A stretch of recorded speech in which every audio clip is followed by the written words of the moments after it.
Halo para pendengar, dimanapun kalian berada. Balik lagi channel Agar Christopher. Oke, dalam video kali ini kita akan kembali membahas tentang LN Yusa Shokan di Makiko Mareta Kedo Isekai wa Heiwa Deshita. Dalam part sebelumnya, kita sudah mengetahui kalau Kaito itu dan yang lainnya dipanggil ke dunia lain atau bisa disebut ke Isekai teman-teman tanpa sengaja lagi. Nah, Isekai yang memanggilnya juga memiliki keadaan yang cukup unik, di mana isekai ini sudah damai dan tidak ada lagi Raja Iblis yang harus dikalahkan oleh pahlawan sendiri. Selain itu, Kaito dan yang lainnya juga harus hidup dalam isekai ini selama 1 tahun terlebih dahulu sebelum bisa kembali ke Jepang. Karena memang lingkaran sihir yang digunakan untuk memanggil mereka itu hanya aktif setahun sekali teman-teman. Kaito juga masih bingung dengan apa yang akan dia lakukan selama setahun ini. Bahkan saat ditanya oleh Aoi tentang pertanyaan tadi, Kaito itu hanya bisa terdiam dan tidak bisa menjawabnya. Dalam part kali ini, panel cerita pun masih berfokus kepada Kaito. Setelah pertemuannya dengan Aoi di lorong mansion, Kaito pun langsung kembali ke kamarnya dan merundingi pertanyaan dari Aoi dalam balkon kamarnya. Dia terus berpikir, apa yang harus dia lakukan selama 1 tahun hidup di isekai ini. Saat masih di Jepang dulu, dia itu adalah siswa SMA akhir yang tidak punya tujuan apapun. Bahkan setelah lulus dari SMA-nya, dia juga menghindari dunia kerja dengan pergi ke kuliahan terlebih dahulu. Dan setelah lulus kuliah nanti, dia juga masih belum terfikirkan nih, harus bekerja menjadi apa dan seperti apa kerjanya. Tapi mungkin saja, nanti dia juga pasti akan mendapatkan pekerjaan sebagai pekerja dengan upah standar. Yaitulah hidup yang dijalani sama Kaito. Dia selalu berlari dari hidup yang seharusnya dia jalani dengan sungguh. Walaupun terlihat kuat dan baik-baik saja, tapi Kaito hanyalah seorang pengecut yang ingin lari dari kenyataan kehidupan. Bahkan, setelah dia sudah dipanggil dalam isekai ini aja, dia itu masih belum bisa menemukan apapun yang ingin dilakukan. Padahal, sudah banyak sumber daya yang diberikan oleh Lilia dan Luna Maria. Tapi, tidak pernah terfikirkan satu hal pun dalam benaknya. Mungkin itu dikarenakan dia dipanggil ke sini bukan sebagai pahlawan, tapi dia dipanggil ke sini tanpa sengaja. Lalu saat setibanya di isekai ini, dunia yang biasanya memberikan ketenangan dari novel yang sering ia baca, dia itu malah tidak menemukan Raja Iblis di dalamnya. Jadi apa yang harus dia lakukan dalam dunia yang sudah damai ini? Dia pun terus memikirkan hal itu sambil memandangi langit dan bulan yang ada di hadapannya. Dalam hatinya dia berkata, kalau dia berharap ada kue dango yang bisa masuk ke dalam mulutnya. Nah, seketika itu pula suara dari Kuro pun langsung terdengar. Dan dia berkata, kalau bagaimana dengan kue baby Castella saja. Setelah itu ada banyak sekali kue baby Castella yang masuk ke dalam mulutnya Kaito nih. Seketika langsung membuatnya tersedak. Tentu, Kaito pun cukup kesal dengan perbuatan dari Kuro. Karena memang dia itu bisa mati tadi. Mendengarkan hal itu, Kuro pun langsung meminta maaf kepada Kaito nih. Tapi dia pun melanjutkan kalau memang tadi dia melihat Kaito itu sedang melamun dengan muka yang suram dan mulut yang terbuka. Jadi dia pun tidak tahan untuk mengunjungi Kaito dan menghiburnya. Nah, seketika itu juga, Kaito pun sadar nih kenapa Kuro bisa masuk ke tempat ini. Padahal, ini adalah tempat yang dilindungi oleh barrier sihir. Jadi kenapa Kuro bisa masuk seenaknya saja? Nah, Kuro pun memilih tidak menjawab pertanyaan dari Kaito. Dia hanya berfokus untuk menghibur Kaito yang kelihatan murung saja. Padahal sejak pertemuan pertama mereka, Kuro juga pernah ngomong nih, kalau Kaito itu sedang dalam masalah, maka dia bisa langsung memanggilnya saja. Mendengarkan hal itu, Kaito pun menjawab kalau memang saat ini dirinya merasa kosong. Tidak ada hal yang baik dalam hidupnya. Dia tidak memiliki tujuan saat berada di dunia asalnya dan hanya mengikuti alur kehidupan yang ada. Bahkan hal ini juga dibawanya sampai dia itu berada di isekai ini. Dia masih belum mengetahui apa yang akan dia lakukan selama hidup 1 tahun dalam isekai ini. Mendengarkan hal itu, Kuro pun tersenyum dengan lembut kepada Kaito dan berkata, mari kita lihat bulan dari sini bersama sambil membicarakan masalah Kaito ini. Saat itu, Kuro pun menunjukkan sihirnya dan membuat sebuah karpet tempat di mana mereka itu bisa duduk dan memandangi bulan. Kuro pun mulai berbicara lagi nih, kalau memang Kaito tidak perlu khawatir tentang hidupnya. Tidak apa-apa kalau Kaito itu merasa kosong sekarang ini. Dia masih tetap bisa menemukan hal untuk dilakukan. Kuro juga berkata kalau dia pernah memiliki kenalan yang menghadapi masalah yang sama dengan Kaito. Dan itulah kenapa Kuro sangat menyukai Kaito. Karena Kaito itu mirip dengan temannya yang dulu itu. Mereka terlihat mirip seperti bayi burung yang baru saja terlahir dan belum bisa terbang. Setelah itu, untuk menghibur Kaito yang masih terlihat murung, Kuro pun menggunakan sihir terbangnya untuk menerbangkan mereka ke atas langit nih. Di sanalah Kuro langsung berkata kepada Kaito untuk melihat sekelilingnya. Dunia yang didatangi oleh Kaito saat ini sangatlah indah dan luas. Kaito bisa menjadi apa saja di dunia ini.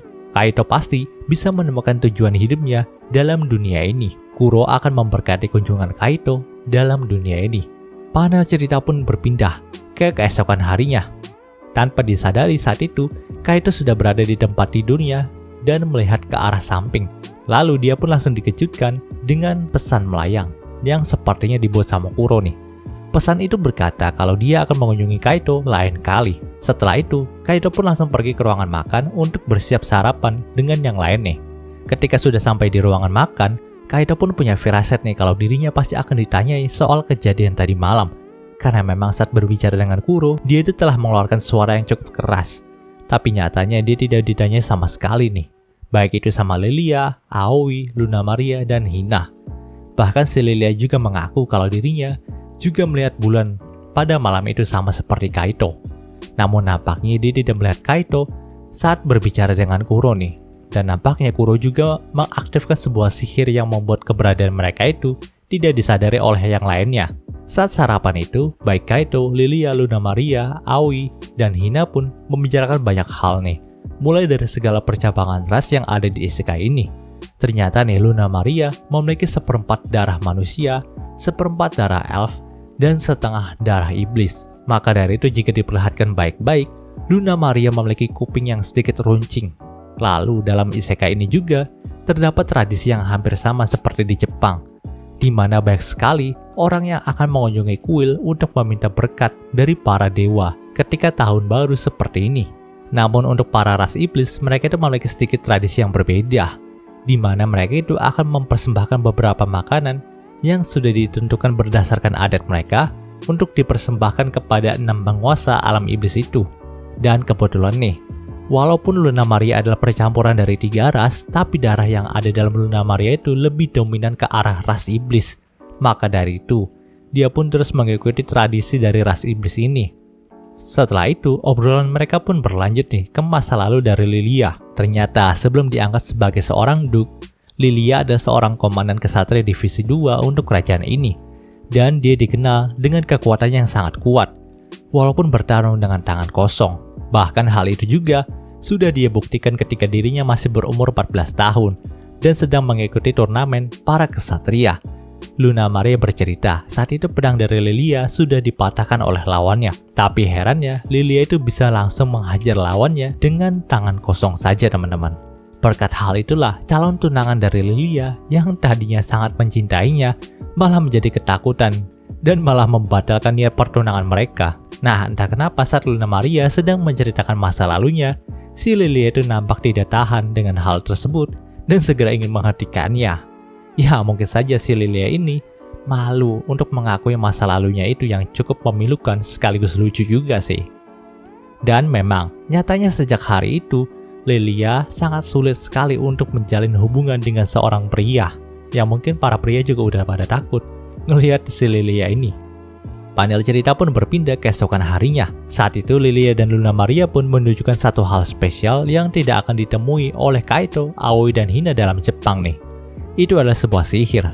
Mereka menjelaskan kalau konsep sihir dalam dunia ini tidak selalu diperuntukkan untuk menyerang ataupun mempertahankan diri dari orang jahat. Nyatanya dalam kerajaan Simfonia, saat ini sihir itu digunakan untuk pekerjaan sehari-hari.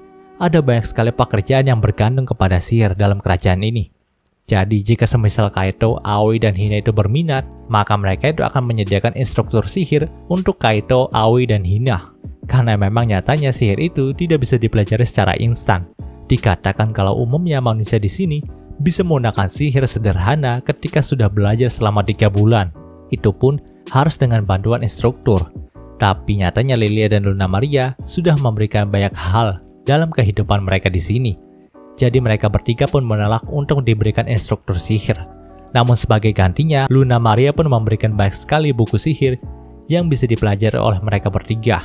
Siapa tahu nantinya dengan membaca buku sihir itu mereka berubah pikiran dan berniat untuk serius belajar sihir. Panel cerita pun berpindah ke kamar Kaito. Saat itu, Kaito pun nampak serius membaca buku sihir yang diberikan sama Luna Maria, dan nampaknya dia juga mulai tertarik dengan sihir nih. Dikatakan dalam buku itu, jika sihir bisa digunakan oleh siapapun, termasuk juga iblis. Bahkan dalam sebuah catatan, ada yang berkata kalau iblis tingkat tinggi itu bisa menggunakan sihir dengan bebas tanpa rapalan sekalipun.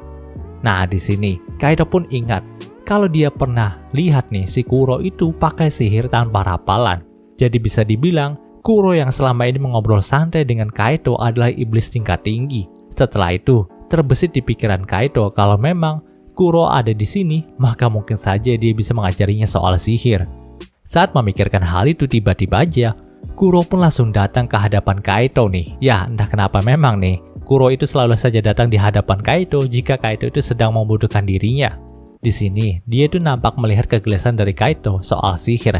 Maka dari itu, Kuro pun langsung membagikan pengetahuannya soal sihir kepada Kaito. Dan gregetnya Kaito juga sudah bisa merasakan energi sihir saat diberikan saran oleh Kuro. Saat itu, Kuro juga menjelaskan kepada Kaito nih kalau memang sebenarnya ada 2 jenis sihir saja dalam isekai ini dan bukannya 8, seperti yang dikatakan oleh Luna Maria ataupun dalam buku. Sihir pertama adalah sihir penciptaan atau yang biasa disebut sebagai sihir non-transmutasi. Dan sihir kedua adalah sihir pengubahan wujud atau yang biasa disebut sebagai sihir transmutasi. Sihir transmutasi sendiri bisa mengubah apapun yang ada di sekitar itu menjadi sebuah elemen dasar seperti air dan api, teman-teman. Sementara itu di dunia iblis, nampaknya para bawahan dari Kuro itu sedang mencari tuannya nih. Karena memang ada surat undangan pesta dari kerajaan Symphonia yang ditujukan kepada Kuromoina. Namun nampaknya para bawahannya itu tahu kalau Kuromoina atau Kuro ini nggak akan datang ke pestanya. Karena memang sekarang ini Kuro itu terlalu fokus kepada salah satu manusia dari dunia lain itu yang dipanggil oleh kerajaan Symphonia. Dikatakan kalau memang anak laki-laki dari dunia lain itu telah menjadi kesayangan bagi Kuromoina sendiri. Ya, sekarang kita udah tahu nih kalau Kuromoina memang sayang banget sama Kaito. Dan kalian juga sudah pernah bilang dalam komentar-komentar kemarin kalau memang MC yang di sini disayang banget sama harem-harem yang OP. Panel cerita pun berpindah keesokan harinya.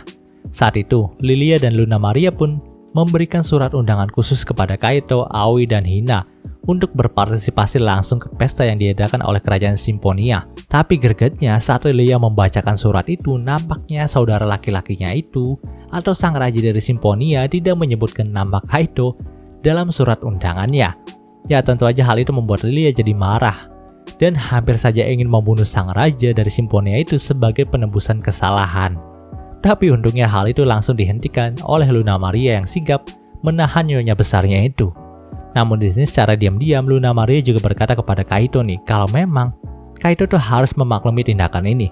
Karena seperti yang Kaito ketahui sebelumnya, sang raja Symphonia sangat protektif kepada Lilia. Maka dari itu dia pasti sengaja untuk tidak mengundang Kaito ke dalam pesta istana. Luna Maria juga menyarankan Kaito itu tidak mengikutinya saja, karena dia punya firasat buruk jika Kaito memaksa untuk mengikuti pesta ini. Dan cerita di part ini pun berakhir. Oke, mungkin itu pembahasan singkat untuk isekai Heiwa Destanya kali ini. Jika kalian suka video ini, jangan lupa untuk like, komen, dan subscribe, dan juga share agar gue lebih semangat lagi dalam membuat video dalam channel ini. Terima kasih telah mendengarkan sampai detik ini. Gue Gary Christopher, signing off.